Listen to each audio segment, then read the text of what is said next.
साधु संतों को, ऋषि मुनियों को जो लहसुन प्याज तक नहीं खाते हैं, उनको गोमांस खिलाया जा रहा है। बर्दाश्त से बाहर है। हाँ तो भाई लोग, क्या हाल है? बढ़िया ना सब। तिरुपति बालाजी में जब से लड्डू भोग पर मिलाए जाने वाले घी में जानवरों की चर्बी की मिलावट वाली खबर सामने आई है ना, तब से इंटरनेट पर बहुत सारे सनातनी बौखलाए हुए हैं कि भैया सरकार इस चीज पर रोक क्यों नहीं लगा पा रही है, आखिर ये सब क्यों हो पा रहा है, आखिर इस पर गवर्नमेंट कोई एक्शन क्यों नहीं ले रही। इस चीज के ऊपर विस्तार से बात करेंगे और जानेंगे जो हमारे पूर्वजों की धरोहर थी, हमारा असीम आयुर्वेद ज्ञान, वो सिर्फ किताबों तक ही क्यों सीमित रह गया। खैर, इस चीज के ऊपर मैं खुद की एक पर्सनल स्टोरी बताऊंगा आप लोगों को, तो वीडियो को पूरी देखना और चीजें समझ आएंगी आप लोगों को, और थोड़ा स्टोरी टाइम रहेगा और थोड़ा क्रिटिसाइज भी किया जाएगा। तो भैया वीडियो में बने रहना लास्ट तक। साल था 2013 और इंटर की पढ़ाई करके और अपने घर की परिस्थितियों को देख करके मैं भी नौकरी के तलाश में शहर की तरफ निकल जाता हूँ। और जिस काम के लिए मैं आया था उसमें कई दिनों के इंटरव्यू चल रहे थे। जब भी मैं इंटरव्यू के लिए जाता था तो कभी क्लाइंट पूरे हो जाते थे तो कभी ओवर टाइम हो जाता था, और ये सब चीजें करते करते मुझे करीबन 7 या 8 दिन हो गए। और इन्हीं 7 दिन में मैंने अपने खर्चे का जुगाड़ चलाने के लिए एक फार्मा कंपनी ज्वाइन कर दी, वो भी कुछ दिन के लिए, बिकॉज उसमें हमें शाम को दिहाड़ी मिल जाती थी। तो भैया ऑब्वियसली अपना खर्चा पूरा हो जाता था इस चीज पर। और जो चीजें मैंने इस कंपनी में देखी वो आज से नहीं बल्कि उस वक्त से पहले से चलती आ रही थी शायद। अब तुम्हें अगर इस चीज पर डाउट आ रहा होगा ना भाई, तो एक बार मेरी पूरी बात सुन लो भाई। ये खाने में मिलावट हो या किसी भी चीज में मिलावट हो, ये भाई सालों से चलती आ रही है। जिन मेडिसिन को हम लोग अपने हेल्थ प्रॉब्लम के लिए लेते हैं भैया फिश ऑयल से बनती है। एग योग होता है ना, जो अंडे का अंदर वाला भाग होता है, उससे बनती है। इवन जो सुअर की चर्बी होती है उससे भी भैया दवाइयां बनाई जाती है। और लास्ट में जो जानवर के हॉर्न होते हैं ना, सिंग, उसके जो पाउडर बनता है ना, उससे भी दवाइयां बनती है। वो मैंने सब इस कंपनी में देखे। शायद तुमने ये चीजें पढ़ भी ली होंगी, देख भी ली होंगी, क्योंकि भैया चैट जीपीटी हो गया, गूगल हो गया, इन सब की सहायता से तुम्हें हर चीज मिल जाती है। पर भैया मैंने ये चीज खुद एक्सपीरियंस किया है भाई। अगर तुम लोग इस चीज का विरोध कर रहे हो ना, तो इससे पहले इसकी सच्चाई भी देख लिया करो भैया। पहले ये चीजें क्लियर किया करो कि हो क्या रहा है और करना क्या है। और भाई मैं सिर्फ उन सनातनियों को बोल रहा हूँ जो इस चीज का विरोध कर रहे हैं। भाई तुम लोग गूगल तो कर लिया करो। आजकल भैया हर दूसरी चीज पर मिलावट है, चाहे वो बीगन ही क्यों ना हो। तो भैया पहले सरकार को कोसने से पहले खुद पढ़े लिखे हो तो खरीदने से पहले ये चीजों पर ध्यान दो कि ये चीज हमें लेनी है या ये नहीं लेनी है। और ये सब चीजें हम लोगों के अलावा और कौन ही जानता होगा। फूड प्रिपेयर करने में जो एक्सपर्ट है, हम हर होलोग्राम को भैया बारीकी से देखते हैं।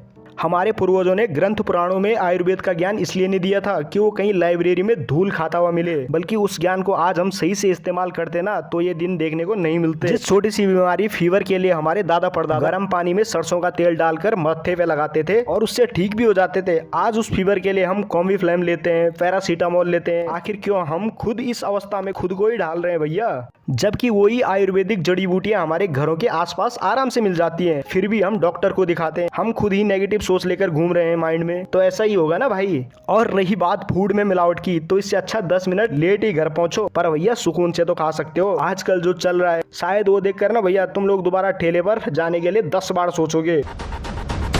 हमारे इंडिया में करीबन हजारों फूड ब्लॉगर हैं जो खुद का कंटेंट बनाने के लिए, रीच एंगेजमेंट के लिए ऐसे फूड को वायरल करते हैं जिसको भैया कुत्ता भी ना खाए। और भाई वहाँ पब्लिक भर भर के आती है, कारण कि आजकल जो हमारी भीड़ भाड़ भरी वाली दुनिया है, लोगों को खाना हो या ना हो, उन्हें भैया चीजें आराम से मिल जाती है और सरल तरीके से मिल जाती है, जिसमें ना उनका टाइम वेस्ट हो और वो चीजें आराम से भी मिल जाए। पर भैया आजकल के सोशल मीडिया के दौर में हमें घर से बाहर खाने के लिए भी भाई 10 बार सोचना पड़ता है। शायद तुमने इंस्टाग्राम या फेसबुक फीड में ये वाले रील्स तो जरूर देखी होंगी, नहीं देखी होंगी तो आज मैं ही दिखा देता हूँ। बागपत में गुलजार नाम के ढाबे का वीडियो वायरल हुआ है, जिसमें एक युवक थूक लगाकर रोटी बनाता हुआ नजर आ रहा है। ढाबे पर रोटी खाने आए ग्राहकों ने इस विचलित कर देने वाले नजारे का वीडियो बनाकर वायरल कर दिया। इस वीडियो में 100% में से 80% जो इंडिया में रहकर इंडिया का ही खा रहे हैं वो मुस्लिम समुदाय के लोग ही हैं जो इस तरह के कारनामे कर रहे हैं। कोई थूक लगाकर रोटियां सेक रहा है तो कोई किचन में से पानी निकालकर सब्जियां धो रहा है।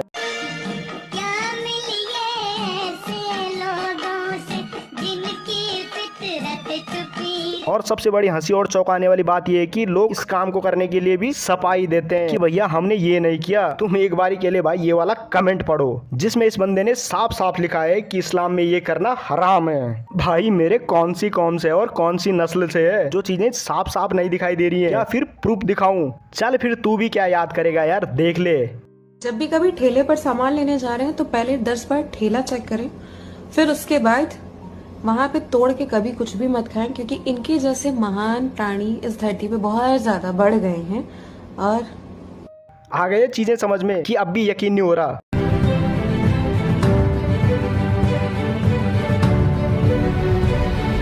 अरे कहना क्या चाहते हो? अबे तूने चेहरे पर चादरनुमा हरी रंग की जाली लगा रखी है या बुरके में रहकर आंखें अंधी हो चुकी हैं जो दिखाई नहीं दे रहा? भाई अब तो इनसे बाल कटवाने में भी डर लगता है, कहीं हमारे कान का भी खतना न कर दें। सर एक मसाज सैलून का वीडियो वायरल हो रहा है जिसमें थूक लगाकर वह मसाज करता दिख रहा है। किस तरह का ये मामला है, कहाँ का प्रकरण है?